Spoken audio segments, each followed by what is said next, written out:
Assalamualaikum warahmatullahi wabarakatuh. Perkenalkan, nama saya Winda Zuraida dari Lokal PBA 5B STIK Muntai. Pada kesempatan kali ini, saya akan mempraktekkan uji non-parametrik pada aplikasi SPSS, yang mana untuk pengertian uji non-parametrik adalah suatu uji statistik yang tidak memerlukan adanya asumsi-asumsi mengenai sebaran data populasi. Uji statistik ini disebut juga sebagai statistik bebas sebaran atau distribution free. Statistik non-parametrik tidak mensyaratkan bentuk sebaran parameter populasi berdistribusi normal.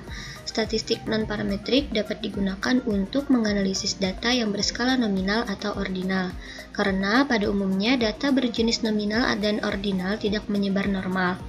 Dari segi jumlah data, pada umumnya statistik non-parametrik digunakan untuk data berjumlah kecil, yaitu N kurang dari 30. Yang pertama, kita akan ke uji Kendall-Stau. Korelasi Kendall-Stau ini merupakan statistik non-parametrik dengan skala pengukuran data sekurang-kurangnya data ordinal.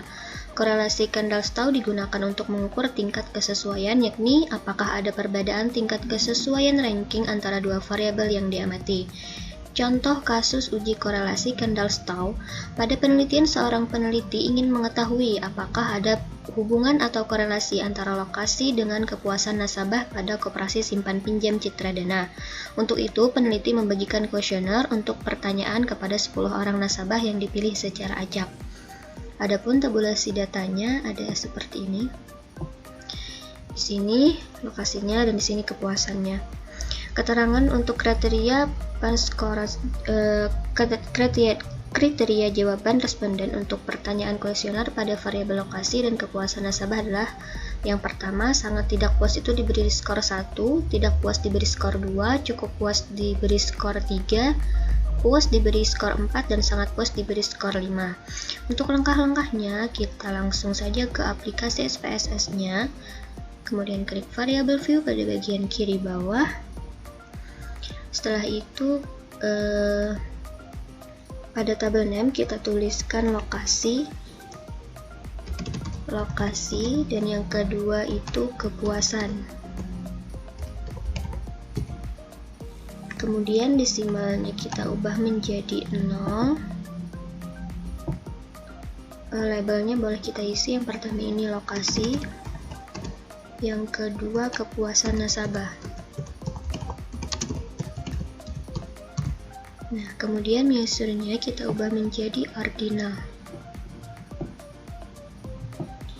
Setelah itu klik data view, kita masukkan data nantinya ke sini, data yang tadi. Ini kita copy paste saja, Ctrl C dan pastekan di sini, Ctrl V. Kita tunggu.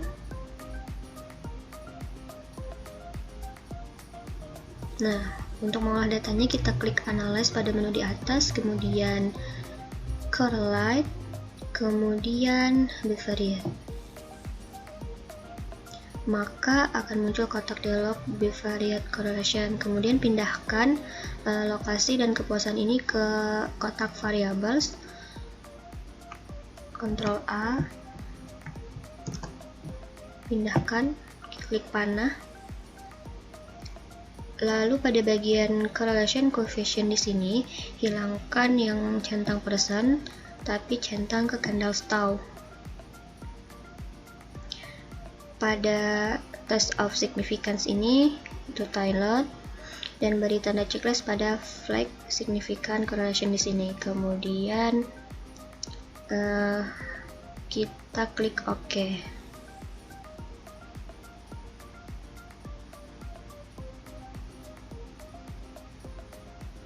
Kita tunggu. Nah, untuk melihat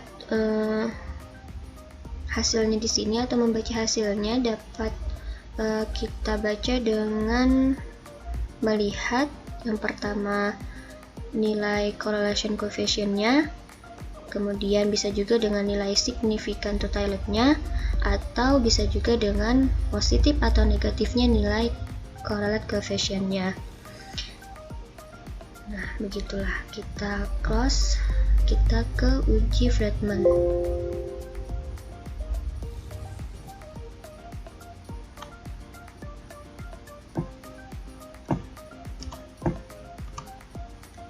Sebelumnya, uji Friedman ini adalah uji non-parametrik yang digunakan untuk membandingkan 3 atau lebih sampel-sampel yang berhubungan.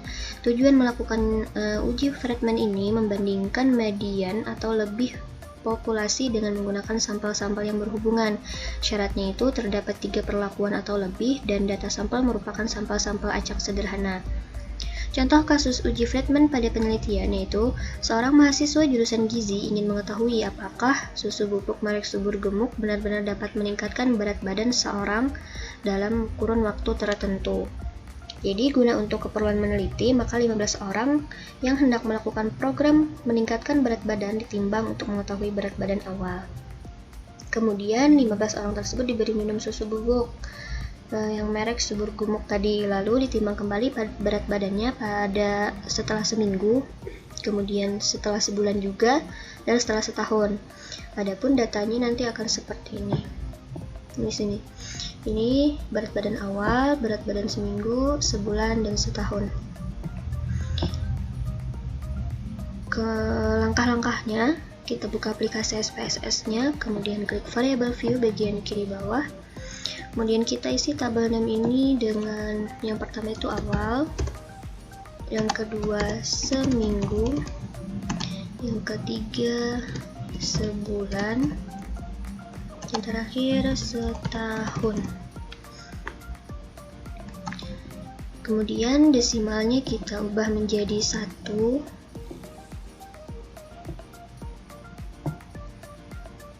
Kemudian labelnya yang pertama ini kita tuliskan BB awal atau berat badan awal, kemudian berat badan seminggu, kemudian berat badan sebulan, dan terakhir berat badan setahun. Dan measure-nya kita ubah menjadi scale. Setelah itu klik data view, lalu masukkan data yang tadi. Kita copy yaitu dengan Ctrl C dan paste di sini. Kita tunggu. Nah, setelah ini kita akan melakukan uji normalitas dulu. Karena pada uji normalitas pada nilai standarisasi residual untuk keempat variabel ini. Uji normalitas ini hanya untuk mengetahui apakah nilai standarisasi residual dari keempat variabel di atas berdistribusi normal atau tidak. Jika hasilnya semua data normal, maka penggunaan uji Friedman untuk analisis data penelitian ini tidak tepat. Sementara jika nilai standarisasi residual dari salah satu atau semua variabel data tidak berdistribusi normal, maka uji Friedman dapat kita lanjutkan. Nah, jadi kita lakukan uji normalitas terlebih dahulu. Langkahnya yang tadi. Untuk melanjutkannya, kita klik menu Analyze pada menu di atas, kemudian General Linear Models, kemudian yang di atas General Linear Models, kemudian klik Repeated Measure yang ini, klik, maka muncul dialog seperti ini. Pada bagian Within Subject faktor name ini, ganti tulisan faktor 1 itu dengan waktu. Kemudian pada kotak number of levels ini kita ketikkan 4, karena tadi ada 4 pengukuran berat badannya. Selanjutnya klik add, kemudian klik define, maka muncul seperti ini. Lalu pindahkan variabel berat badan awal, seminggu, sebulan, dan setahun itu ke within subject variable sewaktu ini. Kita Ctrl A, pindahkan, ya. Kemudian selanjutnya kita klik save, muncul kotak dialog seperti ini. Berikan centang pada standarisasi. Sini, klik continue, kemudian oke.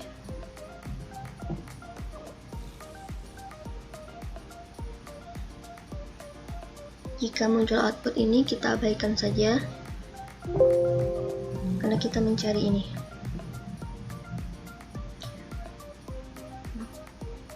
Kemudian klik menu Analyze pada menu di atas lagi, kemudian Descriptive Statistic, kemudian Explore. Maka muncul seperti ini. Masukkan semua standar residual ke kotak dependent list. 1, 2, 3, dan 4. Kemudian ini jangan lupa di klik bot, kemudian plot, lalu beri tanda centang pada normality plot with test. Selanjutnya klik continue, kemudian OK. Maka akan muncul output SPSS nya. Kita tunggu sebentar.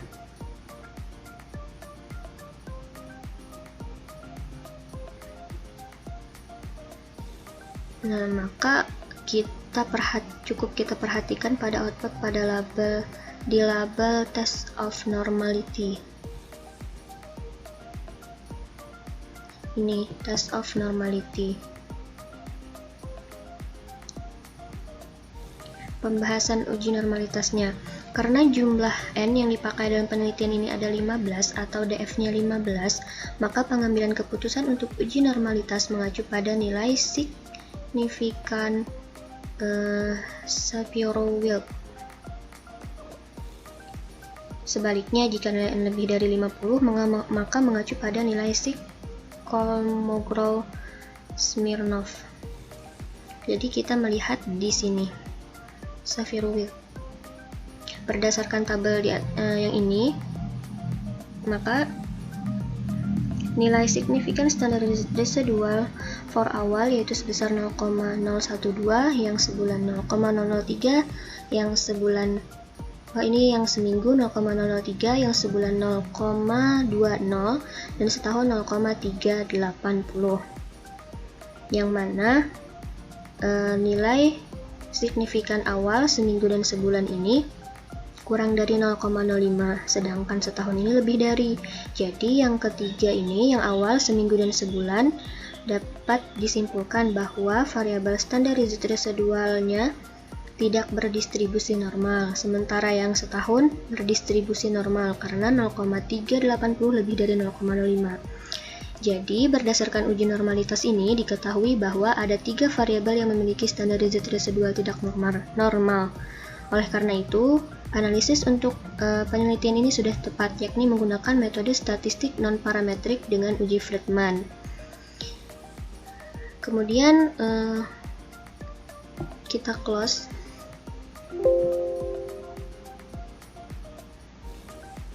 Langkah-langkah melakukan uji Friedman dengan SPSS. Caranya, klik Analyze, Non-Parametric Test, ini, kemudian Legacy Dialog, kemudian K-Related Samples. Muncul kotak seperti ini. Selanjutnya masukkan variabel berat badan awal, seminggu, sebulan, dan setahun itu ke test variables. 1, 2, 3, dan 4. Kemudian jangan lupa untuk centang Friedman di sini. Kemudian klik statistik, centang deskriptif dan quartiles. Continue. Kemudian klik OK. Maka tabel output yang pertama di sini adalah deskriptif statistik. Output ini menunjukkan deskripsi data penelitian dalam bentuk tabel ringkasannya.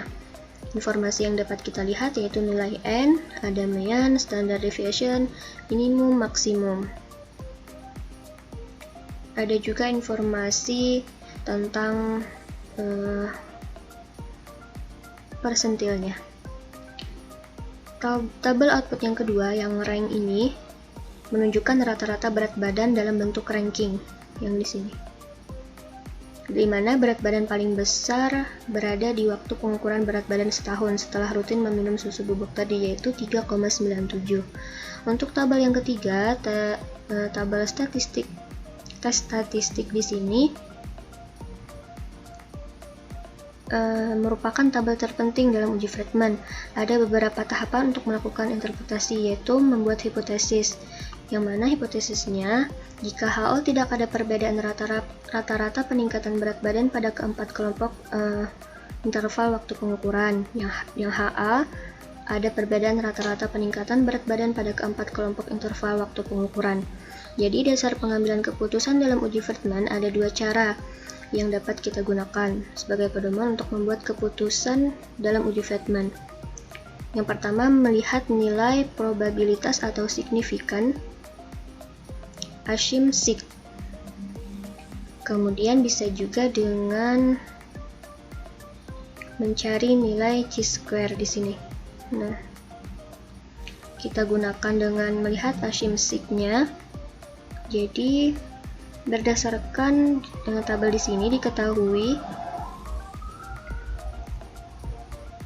jika melihat nilai Ashim-Sig-nya, maka jika nilai Ashim-Sig-nya lebih dari 0,05 maka HO diterima dan HA ditolak, sedangkan jika lebih kecil maka HO ditolak dan HA diterima. Jadi keputusan uji hipotesisnya berdasarkan tabel output tes statistik di sini diketahui nilai Ashim-Sig sebesar 0,000 kurang dari 0,05 maka HO ditolak dan HA diterima, atau dengan kata lain ada perbedaan rata-rata peningkatan berat badan pada keempat kelompok interval waktu pengukuran. Dengan demikian dapat disimpulkan bahwa susu bubuk merek subur gemuk benar-benar dapat meningkatkan berat badan seseorang. Selanjutnya yaitu uji Wilcoxon, di mana uji ini adalah alternatif untuk uji T data berpasangan atau T-Pirate. Di mana pada uji ini data harus dilakukan pengurutan atau ranking terlebih dahulu, kemudian baru diproses. Contoh kasus dalam uji ini, misalnya peneliti ingin mengetahui apakah terdapat pengaruh penggunaan metode pembelajaran kelompok terhadap hasil belajar matematika pada siswa SMP kelas 8A. Hipotesis yang diajukan dalam penelitian ini adalah HA ada perbedaan hasil belajar pretest dan posttest, yang artinya ada pengaruh penggunaan metode pembelajaran kelompok terhadap hasil belajar matematika pada siswa SMP kelas 8A. Jadi catatannya, awalnya peneliti ingin menggunakan analisis statistik parametrik dengan uji Pirate sample t-test untuk uji hipotesis di atas. Namun karena ada data penelitian tersebut tidak berdistribusi normal, anggaplah demikian, maka peneliti menggunakan alternatif lain yakni dengan melakukan uji Wilcoxon. Langkah-langkahnya seperti biasa, kita buka aplikasi SPSS-nya, kita tuliskan yang pertama ini pre, yang kedua post. Kemudian pada tipe yang tipenya numerik, desimalnya 0. Label yang pertama pretest, label yang kedua posttest. Setelah seperti ini, selanjutnya kita ke data view. Kita masukkan data yang ada di sini. Ini nilai pretest dan posttestnya. Jadi kita copy paste di sini. Ctrl C dan paste di sini. Langkah berikutnya yaitu klik Analyze pada menu di atas, lalu pilih Non-Parametric Test. Ini, kemudian pilih Legacy Dialog. Ini, lalu pilih To Related Samples. Ini. Klik saja, kemudian maka akan muncul seperti ini. Selanjutnya masukkan variabel pretest yang ini ke kotak test pair secara bersamaan. Kemudian pada ini postnya, ya. Kemudian pada bagian tes tipe, ini jangan lupa centang Wilcoxon-nya, kemudian klik OK. Maka akan muncul output Wilcoxon Signet Rank Test. Output pertama yaitu rank, tabel rank. Di sini dapat kita lihat nilai N, main rank, dan sum of rank. Kemudian pada tabel tes statistik di sini dapat diketahui achievement sig-nya adalah 0,000.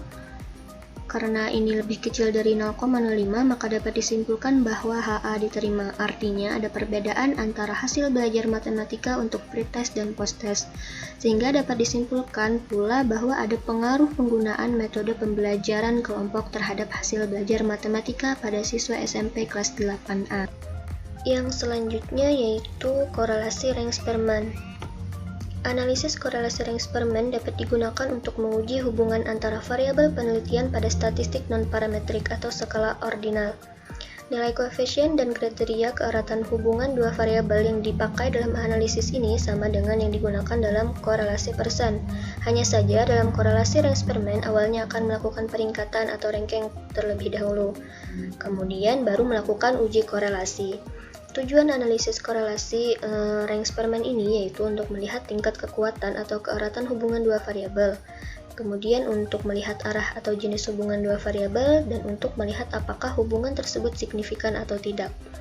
Untuk langkah-langkah analisis korelasi Rank-Spearman, yaitu kita buka aplikasi SPSS-nya dan klik variabel view pada bagian kiri bawah, kemudian kita tuliskan pada tabel name ini dengan X dan yang kedua Y. Kemudian pada labelnya kita tuliskan yang pertama ini kualitas produk, dan yang kedua adalah kepuasan konsumen. Setelah itu klik data view untuk menginput datanya. Kita copy paste di sini saja. Ctrl C dan paste di sini. Ctrl V. Jika sudah selesai, maka kita klik Analyze pada menu di atas, kemudian Correlate dan Bivariate. Kita pindahkan kualitas produk ini dan kepuasan konsumennya ke tabel variables. Kita klik panah, kemudian jangan lupa untuk centang Spearman dan Totilet, kemudian klik Option. Jangan lupa untuk mengklik Include Cassette Pairwise, kemudian Continue dan OK. Kita tunggu hasilnya, maka akan seperti ini. Jadi untuk membacanya dapat kita lihat pada tingkat kekuatan tadi, yaitu dilihat dari correlation coefficient-nya, yaitu 0,838, yang artinya